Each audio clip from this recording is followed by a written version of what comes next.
Salut les cathos, j'espère que vous allez bien, heureux de vous retrouver pour une nouvelle vidéo. Alors n'hésitez pas à vous abonner, à partager les vidéos, à mettre un petit pouce bleu pour qu'il ressorte. Et merci pour tous ceux qui prennent le temps de les regarder. Voilà les cathos. Aujourd'hui nous allons essayer de voir et comprendre quelle est la différence entre un groupe religieux, une église ou une secte. Est-ce que nous pouvons arriver à les différencier? Nous allons essayer de regarder ça ensemble et essayer de comprendre pourquoi certains mouvements religieux peuvent être considérés comme des sectes. Voilà. Donc, il nous est écrit que la difficulté est grande de donner une définition reconnue par tous. On peut proposer les définitions suivantes. À travers les sectes, ce sont des forces idéologiques et des intérêts économiques totalement étrangers à un souci sincère de l'humanité. Vous voyez, dans ce premier passage, ça nous dit que bien souvent, une secte, la relation avec les autres, ou alors le souci des pauvres ou de l'humanité, ça passe après de penser à nous, vous voyez. Une secte, bien souvent, c'est des gens qui se sont concentrés sur eux. Le phénomène des sectes ou mouvements religieux défini pastoral. Donc, vous voyez, il faut savoir différencier entre secte et mouvement religieux, et aussi, même dans un mouvement religieux, quelle personne ou quel petit groupe se détache de tel pour former une petite secte, vous voyez. Une secte, dans son acception contemporaine, est une structure qui, sans couvert d'une proposition attractive de croissance personnelle, d'évolution spirituelle ou de transformation de la société, porte atteinte aux libertés et droits de l'être humain, en faisant usage de manipulations mentales qui asservissent progressivement l'individu, afin de le soumettre au modèle défini par le ou les dirigeants. La secte se définit également par des comportements qui mettent en péril l'équilibre social. Une association de structures totalitaires déclarant ou non les objections religieuses dont le comportement porte atteinte aux droits de l'homme et à l'équilibre social. Voilà les cathos. Là, nous venons de voir qu'on peut réussir à voir tel groupe qui se dégage d'une secte, souvent sur la personne qui cherche une certaine gloire ou un certain profit pour lui-même. On voit par exemple beaucoup d'églises dans le monde ou beaucoup de mouvements religieux et ainsi de suite. Et il faut arriver à voir la différence entre les gens qui travaillent pour Dieu et les gens qui travaillent pour leur propre compte. Vous voyez, si on commence à voir des gens qui travaillent pour leur propre compte, on peut commencer à se poser des questions. C'est comme si que demain, nous, on se rendrait compte que par exemple, l'Église, on va dire que l'argent qu'on mettrait à la messe, par exemple, ça serait pour un profit personnel pour eux. Et nous voyons que c'est totalement faux. Nous voyons que l'argent de la quête, par exemple, à la messe, sert à soit à payer les prêtres qui se dévouent corps et âme à leur tâche, ou alors, quand il y a des catastrophes dans le monde, l'Église est là la première sur place à aider les gens, vous voyez. Donc l'Église, à travers de l'argent seulement, ne cherche pas son compte personnel. Voilà, premier point. Plusieurs dizaines de milliers de sectes existent aujourd'hui à travers le monde. Il en est et il en meurt tous les jours. Leurs effectifs vont de quelques dizaines de membres à des dizaines de milliers. En France, il y en aurait plus de 500.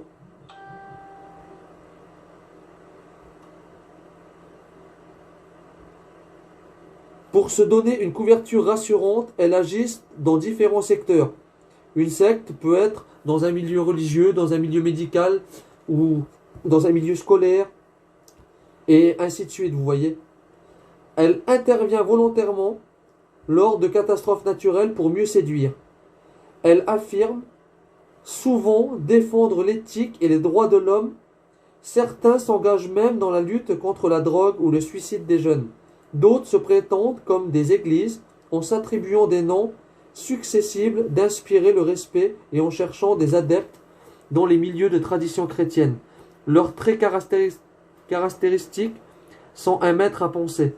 La présentation d'offrir le véritable pureté morale et doctrinale face au monde perverti.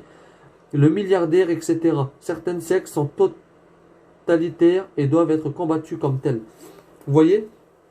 Donc nous voyons que dans la secte, ce qu'on recherche la plupart du temps, c'est le profit pour soi-même à travers le regard des autres. Donc on est prêt vraiment à s'introduire ou alors s'inspirer de gens qui font le bien, faire pareil pour que le regard vienne sur nous, pour pouvoir ensuite attirer des gens à nous et continuer notre petit mouvement, vous voyez. Et nous avons vu aussi un maître à penser, la présentation d'offrir la véritable pureté morale et doctrinale face au monde perverti. Vous voyez, le monde tel qu'on le connaît aujourd'hui, comme nous le voyons, il y a pas mal de méchanceté, il y a pas mal de mal, il y a pas mal de tout. Et dans un groupe sectaire, ce qu'on va faire dans la première chose, c'est se dire, voilà, regardez, nous, on est mieux. Là, c'est comme il est écrit là. Nous, on est mieux, c'est pas comme ça que ça se passe. Et un groupe sectaire va faire tout pour détourner l'autre personne du regard extérieur, pour le focaliser sur lui-même, pour lui dire, regarde, nous, ce qu'on fait est bien, et tout le train-train, et tout le reste, ce qu'ils font, c'est mal. Il n'y a que nous. Vous voyez, le regard est vraiment penché sur la personne elle-même. La secte est vraiment des gens qui ne pensent qu'à eux. Que doit-on trouver dans les groupes sectaires? Que croit-on trouver dans les groupes sectaires? Certains peuvent, à proprement parler, n'avoir trouvé dans des sectes que la satisfaction d'une curiosité et s'être fait prendre par des techniques de recrutement, d'isolement, de mise en état de fatigue ou de dépaisance qui ne laissent aucune liberté. D'autres sont prisonniers de ce qu'ils cherchaient profondément. Vous voyez, parfois on peut faire partie d'une secte et puis réellement pas le savoir.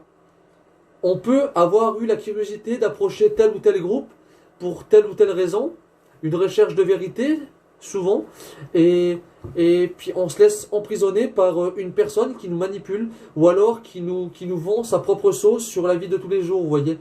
Donc on peut vraiment se faire prendre à son propre piège, à sa propre curiosité, à sa propre approche que nous cherchions, et se faire piéger et être endoctriné dans quelque chose qui n'est pas du tout nous. Une identité valorisante. Avoir été choisi pour appartenir à une élite, celle qui sait et qui est sauvée. Alors ça, c'est le propre parler de beaucoup de sectes. Une secte, bien souvent, c'est l'élite du monde. Il n'y a que toi, tout ce que tu pourras faire de bien, ce n'est que vent.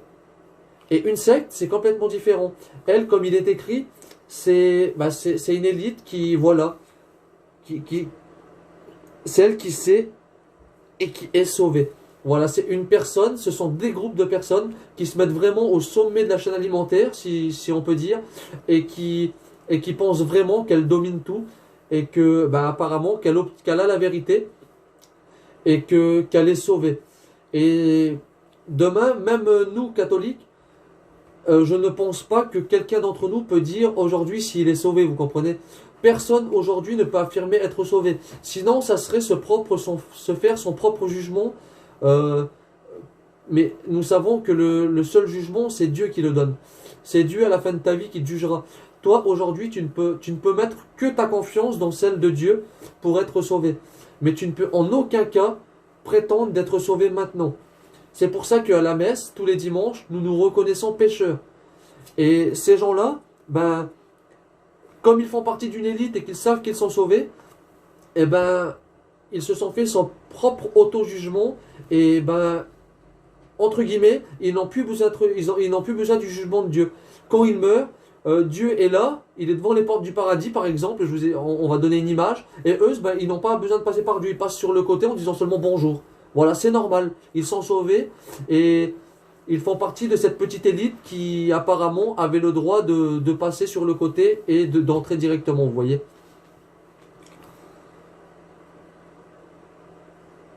Un chemin vers la transcendance. La quête du sens peut prendre une forme apparemment religieuse. Vous voyez? Donc que ce soit dans n'importe quel domaine, une secte peut aussi prendre une forme religieuse. Ce qui veut dire que du départ, ça part d'un bon sens. parce que toute religion est bonne, à mon sens, mais détournée par quelques hommes. Et ensuite, quand on commence à dévier de ce que le mouvement religieux nous demande, c'est-à-dire, je pense, normalement pour tout mouvement religieux, c'est l'amour de Dieu, et qu'on commence à penser à l'amour de soi-même et puis à l'amour du prochain, je pense que là, on commence à dériver tout doucement dans un truc dangereux. Et il y a une parole biblique qui nous dit un aveugle qui conduit un aveugle. Et je pense que quand on commence à dériver, quand on commence, justement, les deux passages se réunissent, quand on commence à être une élite, à dériver et à être sauvé par soi-même, on commence vraiment à s'éloigner du message que le Christ est venu nous donner, vous voyez. Une sécurité affective, des directives claires, une communauté, un gourou qui sait et rassure. Alors ça, bon, ben, c'est normal. Si demain, quelqu'un qui dirige un groupe un peu sectaire et qui n'est pas capable de rassurer ses fidèles, ils vont aller voir ailleurs. Automatiquement, dans un groupe sectaire, la personne que tu vas et que tu exposes des problèmes ou alors que tu exposes quelque chose que tu as fait dans ta vie, automatiquement, ça c'est sûr et certain qu'il va être obligé d'aller dans ton sens. Il va être obligé de dire si tu as fait quelque chose de mal, c'est pas si grave que ça. Si tu as détourné, bon bah c'est parce que tu n'avais pas le choix, vous voyez. Jamais il te remettra en question jusqu'à temps que vraiment tu es endoctriné et que ensuite ben il pourra mieux se servir de toi. Mais en aucun cas, dans un groupe sectaire, la personne au départ, tant que tu n'es pas vraiment ancré à lui, ne te détournera de ce que tu as envie d'entendre surtout. Parce que c'est ça en fait, c'est ce que tu as envie d'entendre. C'est comme si que demain, quelqu'un viendrait vers un prêtre et disait, mon père, est-ce que j'ai besoin de me faire confesser parce que j'ai commis tel ou tel péché? Et nous savons tous que le prêtre répondrait, sincèrement, si tu regrettes, eh ben oui, mon enfant, il faudra te faire confesser. Eh ben, dans un groupe sectaire, c'est différent. Ils vont détourner le message pour pouvoir te dire ce que tu as envie d'entendre. Et c'est pour ça que, pour moi, l'Église catholique, eh ben, ne dévie jamais du message, parce que l'Église catholique n'est pas là pour te dire ce que tu as envie d'entendre. Elle est là pour annoncer le message que le Christ veut te dire à toi dans ta vie. Et pour moi, ça, c'est le plus important. Un salut. Même si les questions de la souffrance et de la mort sont souvent occultées, dans la société, beaucoup cherchent guérison et salut. Alors voilà, nous y voilà. En fait, la recherche du départ qu'on expliquait, qui était de la personne qui cherche quelque chose et qui se laisse prendre par des gens, des manipulateurs, au départ, ben, si c'est souvent dans des groupes religieux, ben, sont souvent des gens qui recherchent guérison et salut. Comme toute personne sur terre, nous recherchons la guérison et le salut. Et le problème, c'est que, eh ben, en étant endoctriné et en étant manipulé, on sort du réel message, vous voyez. Et ça, c'est très très très dommage, parce que ensuite, quand on est pris dans quelque chose comme ça, on ne peut plus voir de nous-mêmes, c'est terminé. Voilà. Et il nous est aussi écrit qu'il est très très important dans tout mouvement religieux ou dans tout mouvement de la vie de tous les jours qu'on peut entrer, de bien se renseigner d'où vient ce mouvement ou cette organisation ou cette association. Vous voyez, il est très très important de se renseigner, de faire le tour même de la mairie ou des églises locales, voir comment ce groupe s'est installé là, et aussi depuis combien de temps il existe, vous voyez. Parce qu'il est très très important de savoir où on est et à quelle place on est. Et ça, c'est des recherches qu'il faut absolument faire. Et aussi, il nous est dit de se renseigner sur le formateur ou alors celui qui gère le mouvement ou l'association. Car c'est très très important de voir lui justement où il a été enseigné, quel est son parcours, surtout quelle est sa formation, quels sont ses formateurs. Et ensuite son expérience, ses compétences, et aussi lui poser souvent les mêmes questions, mais avec beaucoup de jours d'intervalle pour savoir si ce qu'il dit est toujours la même chose. Vous voyez, ça c'est très très important, parce que un mouvement religieux comme ça, ou alors une association sectaire, c'est souvent des choses qui peuvent bouger. C'est souvent des choses qui s'adaptent à la vie de tous les jours. Et là aussi, on peut aussi sortir du message que le Christ a envoyé, car le Christ a envoyé un message, et ce message doit être sur une ligne, vous voyez. On ne peut pas le changer à notre guise parce que ça nous fait plaisir. Donc il est très important de se renseigner sur tout cela. Voilà. Et comment voir si un de nos proches est l'objet d'une dérive sectaire? Donc, en général, les organisations de lutte contre les sectes recommandent d'éviter de faire des reproches et de brandir le mot secte inaudible pour le nouvel adepte.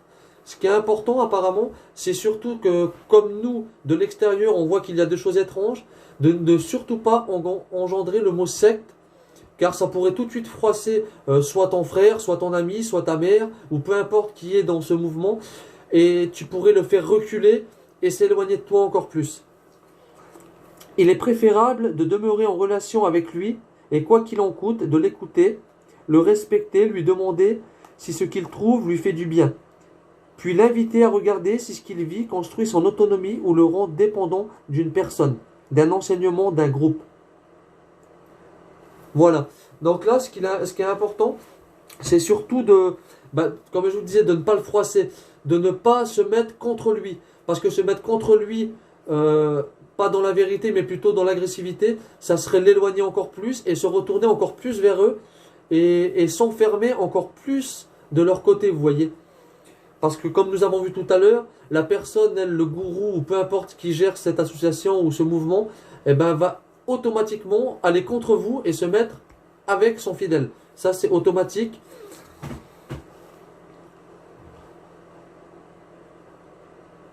Donc, alors entretenir des contacts aussi fréquents et amicaux que possible, en valorisant ce qu'il représente pour son entourage familial et social, en évoquant les souvenirs positifs partagés. Alors là, ce qui est important, c'est aussi de lui parler honnêtement, droit dans les yeux, et de lui rappeler des souvenirs. Donc, peu importe qui, ça peut être de votre famille, un voisin, un ami, une personne de votre entourage, et de lui rappeler ce que vous étiez avant qu'il entre dans ce groupe, lui rappeler ses souvenirs, lui parler de sa famille, tout ce qui peut l'aider à revenir dans ce qu'il était avant surtout. Vous voyez? On peut s'informer sur le groupe auprès des associations de défense des individus, des pouvoirs publics et des responsables d'église. Donc là, on nous demande d'aller voir, nous, comme nous catholiques, d'aller voir notre église catholique et de voir ce qu'elle pense de tel ou tel mouvement religieux, vous voyez, ou alors de telle ou telle association. Et elle pourra peut-être nous aider à y voir plus clair, et puis discuter pour voir où on en est par rapport à cette église, vous voyez. Ses rites, sa philosophie, respecter la personne et tenter de lui faire prendre conscience des contre-vérités dans ce qu'on lui dit. Rester ouvert au dialogue et ne pas la culpabiliser. Donc voilà, et donc un dialogue. Aussi aller, apparemment il faut aussi lui mettre la vérité en face. Vous voyez.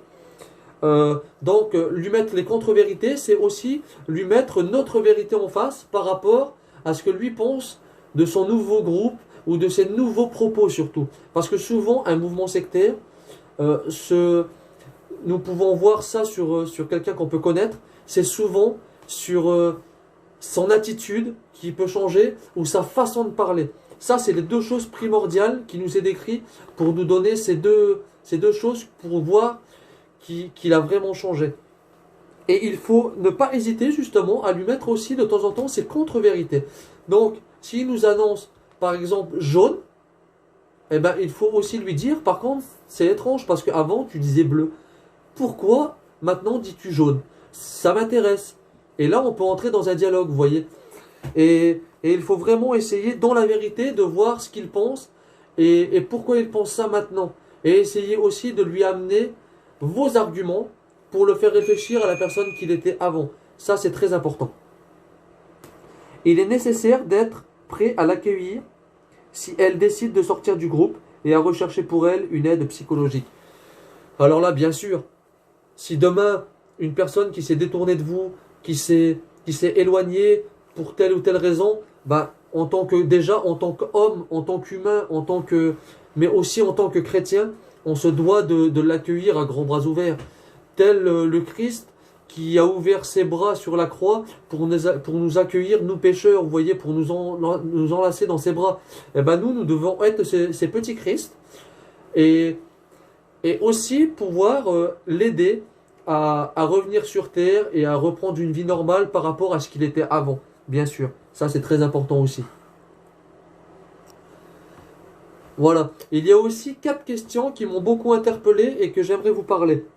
C'est d'où viennent les biens et l'argent du groupe? Qui en a le contrôle?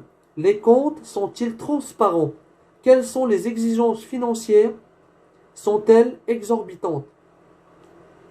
Vous voyez, il faut aussi, normalement, il faut aussi avoir le droit, si on le réclame, si on en a envie, bah, de pouvoir voir les comptes de cette société, de ce mouvement ou de cette association.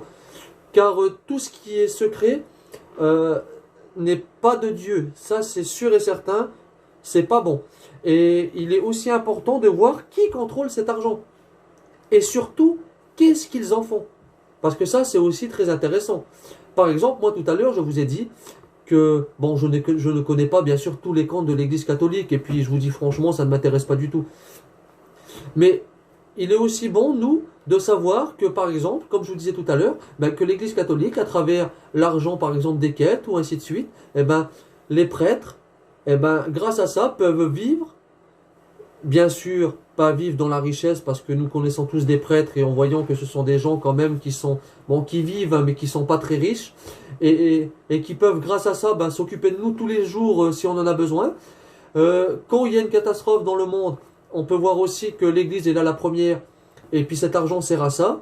Et puis bon, je ne vous parle pas aussi de tous les aides que l'Église apporte dans les secours catholiques ou diverses associations que nous pouvons connaître, les Emmaüs et ainsi de suite. Vous voyez? Donc il est important de savoir où l'argent va, qui la dirige, et surtout ce qu'on en fait. Ça, c'est très très important. Voilà. Pour les groupes se référant au christianisme, quelle est leur position vis-à-vis des églises de l'œcuménisme?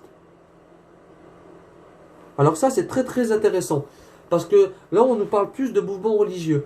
Et il faut voir dans ce mouvement où tu es, ce qu'ils pensent surtout de l'œcuméniste. Parce que l'œcuméniste, c'est l'unité entre chrétiens. Et c'est à ça que nous sommes tous appelés. L'unité, l'unité entre les hommes. Jésus nous dira, aimez-vous les uns les autres comme je vous ai aimé. Donc, l'unité des chrétiens. Et il est important de voir justement par rapport à ça et revenir au texte de tout à l'heure pour savoir avoir été choisi pour appartenir à une élite, celle qui sait qui est sauvée. Vous voyez? Voilà. Est-ce que dans cette association ou peu importe, est-ce qu'ils disent que vous êtes les seuls à sauver? Est-ce que vous êtes une élite? Et qu'est-ce qu'ils pensent de l'œcuméniste? Des autres chrétiens? Quel est leur regard sur les autres chrétiens? C'est ça qui est important. Qu'est-ce que les autres chrétiens font, surtout au niveau de leur vie de tous les jours, et qu'est-ce que eux en disent? Vous voyez, quand on fait tel ou tel acte et qui a l'air d'être une bonne chose, qu'est-ce que ce groupe dit de ça? Est-ce qu'ils disent c'est bien, franchement ces gens-là c'est des chrétiens, ils sont bons, ils ont raison, il faut qu'ils continuent, ou alors est-ce qu'ils disent ben ça sert à rien par exemple? Voilà, certains nous diront peut-être les œuvres ne sauvent pas par exemple, vous voyez. Et là il est important aussi de discerner ça. Voilà. Comment est géré le conflit entre un membre et le groupe? Y a-t-il des secrets à ne pas révéler à l'extérieur du groupe? Alors là, par exemple, on entre dans quelque chose aussi de très important.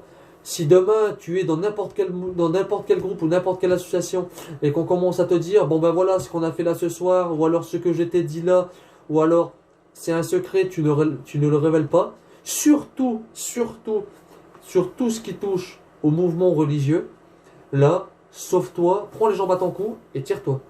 N'hésite même pas, cours et s'il court derrière toi, accélère.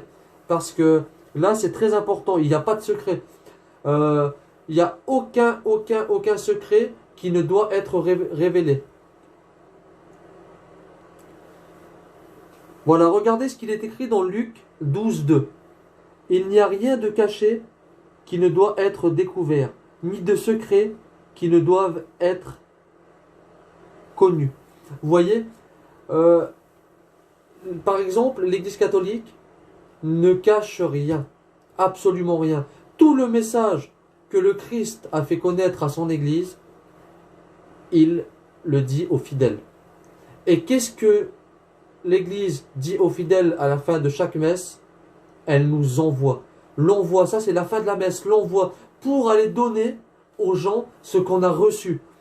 Et si demain, dans ton groupe ou ton association ou ton mouvement religieux, on commence à te dire que telle ou telle chose, ou tel truc, ou telle vérité n'est pas bon pour tout le monde, ou n'est pas bon à être dite, c'est que là, il y a un souci. Rien ne doit être caché. C'est sûr à 100%, c'est comme ça. Voilà. Existe-t-il un contrôle mutuel des membres? Quelles sont les relations, liberté, joie d'être ensemble, conformistes, inégalité, etc. Voilà. Dans ton mouvement, dans ton association, y a-t-il des gens qui sont supérieurs? Mais quand je dis supérieur, c'est surtout au niveau du concret, au niveau de la parole. Est-ce que tu as la parole? Ou est-ce que automatiquement tu dois te soumettre à ce qu'il dit? Parce que ça, c'est quelque chose de très important aussi. Si demain tu n'as pas la parole, aucun mouvement religieux au monde, ou aucune association, ou aucun autre culte, ou peu importe, si tu n'as pas la parole, ne pourra te faire avancer. Le but de la vie, c'est justement d'aussi de pouvoir exprimer ce qu'on ressent pour avancer. Demain, tu peux aller voir n'importe quel prêtre et exposer ta vie, exposer tes convictions bibliques et ainsi de suite, et il est prêt à t'écouter, vous voyez. Donc, est-ce que la personne qui est en face de toi est prête à t'écouter? Ça, c'est aussi une bonne indication de voir aussi si tu fais partie d'un groupe sectaire ou pas. Vous voyez, c'est très important. Donc, ben voilà les cathos. Donc là, nous avons déjà fait un beau parcours au niveau de la secte. Donc, ben, j'espère que j'ai pu vous aider par rapport à cela. Si vous avez un proche qui a apparemment une attitude qui change, ou alors de sa bouche des mots ou des choses qu'il n'exprimait pas avant et qu'il exprime maintenant, il est bon de voir et d'aller plus loin pour essayer justement de l'aider, pour voir de quoi il en tire. Et si c'est bon pour lui surtout. C'est très important. J'aimerais vous lire un dernier passage. La position du Vatican sur les sectes. Paru le 3 mai 1986, ce document a été élaboré par différents dicastères du Vatican, le secrétariat pour l'unité des chrétiens, le secrétariat pour les non-chrétiens, le secrétariat pour les non-croyants et le conseil pontifical pour la culture. Vous voyez, ce message a été fait pour tout le monde, parce qu'il n'y a pas d'élite. Je ne suis pas une élite, tu n'es pas une élite, personne n'est une élite. Le seul élite que nous pouvons connaître, c'est Dieu. Et on ne peut même pas lui attribuer le mot d'élite. Pourquoi? Parce que Dieu s'est rabaissé en dessus de tout pour nous sauver et pour nous élever à son niveau, vous voyez. Donc je pense même pas que le mot élite va à Dieu. Je pense que le mot pour décrire Dieu, le véritable, c'est le mot qui est dans la Bible, Dieu est amour. Et c'est à ça que nous sommes appelés.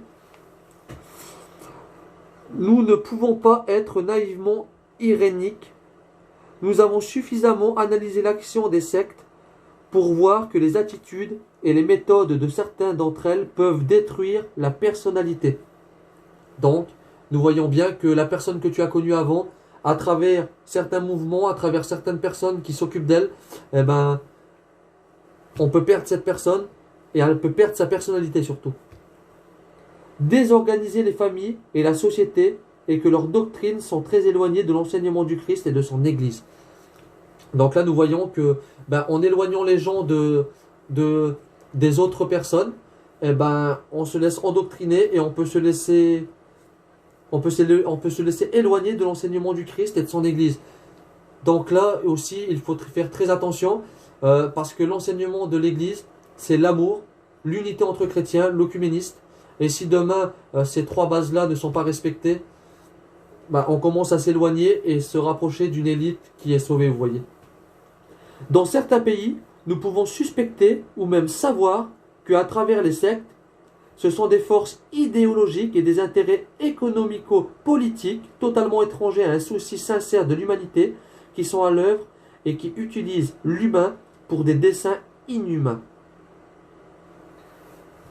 Ce passage est très fort. Donc, nous voyons que des gens qui veulent prendre le pouvoir se servent de gens pour arriver à leur fin, vous voyez. Donc, c'est très grave. C'est très grave. Parce que quand on se détourne justement du souci sincère de l'humanité et de son œuvre, eh ben, on se détourne et on se détourne du message du Christ encore, tout simplement. Vous voyez, toujours se détourner du message du Christ, toujours. Il est nécessaire d'informer les fidèles, en particulier les jeunes, de les mettre en garde et même d'engager des aides professionnelles pour conseiller et assurer une protection légale. C'est pour ça qu'il est important de par exemple faire une vidéo et à travers cette vidéo, par exemple la partager pour que des gens se rendent compte que peut-être ils font partie d'une secte ou d'un mouvement religieux qui n'est pas bon pour eux et qui les ont détournés peut-être de tel ou tel proche et que c'est pas bon pour eux, vous voyez. C'est pour ça qu'il est important la vérité est faite pour être dite en fait. Donc il y a un moment, on l'a dit et c'est tout, vous voyez, que ça fait plaisir ou pas, c'est comme ça. Parfois, nous pourrions avoir à reconnaître et même à encourager des mesures radicales de l'État agissant dans sa propre sphère.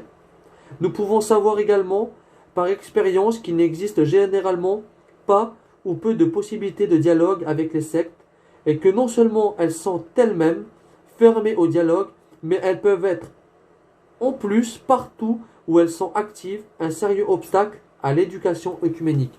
Alors là, nous voyons le propre d'une secte en fait. Une secte, tu auras beau lui dire A, elle va te dire B. Tu lui dis blanc, elle te dit noir. Automatiquement, dans 99% des cas, elle ne sera jamais d'accord avec toi. Et tout ça est un obstacle justement à l'éducation œcuménique. Parce que l'unité entre chrétiens, eux, ils n'en veulent pas. Vous voyez ? Et elles sont fermées au dialogue. Donc, tu n'as pas le temps de parler et on te dit ça sert à rien que tu parles. Tu as tort. Tout ce que tu diras est faux, quoi. C'est pas la peine, cherche même pas. Je suis l'élite. Je suis sauvé. Et toi, sois comme moi. Voilà, sois comme moi. C'est simple en fait. Vous voyez, la vie, c'est simple. C'est simple. Tu trouves une secte. Demain, trouve une secte. Vous savez, il y en a partout dans chaque ville. Dans ta ville, trouve une secte.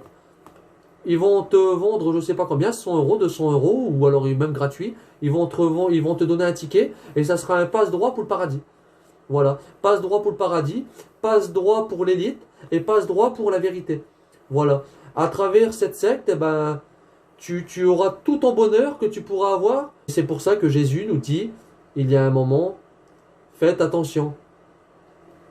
N'amassez pas des trésors inutiles sur cette terre, travaillez plutôt pour celle qui nous envoie au royaume des cieux, vous voyez. Les défis des sectes ou des nouveaux mouvements religieux doivent stimuler notre propre renouveau en faveur d'une grande efficacité pastorale.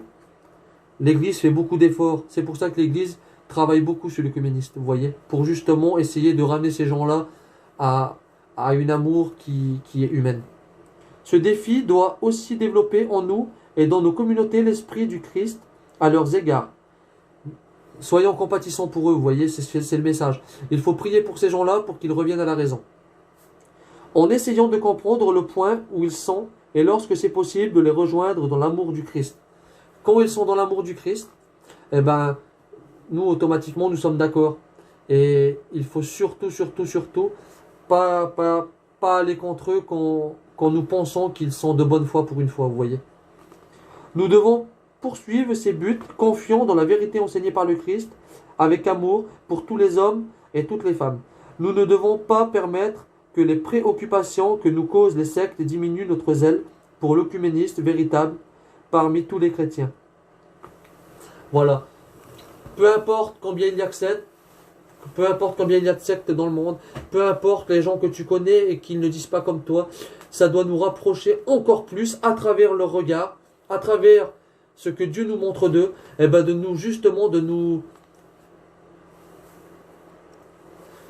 de nous convertir encore plus pour justement être cette lumière que le Christ attend de nous. Et, et c'est triste de dire ça, mais Dieu, dans un mal, en tire toujours un plus grand bien. Et si à travers des sectes ou des gens qui détournent le message du Christ, tu peux, toi, te convertir et revenir encore plus dans la vérité du Christ, avec la vérité et l'amour, eh ben, la preuve que Dieu, avec un mal, en fait encore un plus grand bien. Et ce bien qui est toi, par rapport à cet amour et cette vérité, eh ben, redonne-le pour prier pour cette personne, pour qu'elle retourne à l'essentiel de sa vie. Et c'est toujours, comme d'habitude, le roc, le Christ. Voilà, j'espère que cette vidéo vous a plu. N'hésitez pas à la partager. Un petit pouce bleu si vous avez aimé. Abonnez-vous pour voir les prochaines vidéos et cliquez sur la petite cloche de notification pour recevoir les prochaines vidéos. Voilà, que Dieu vous bénisse et à plus les cathos.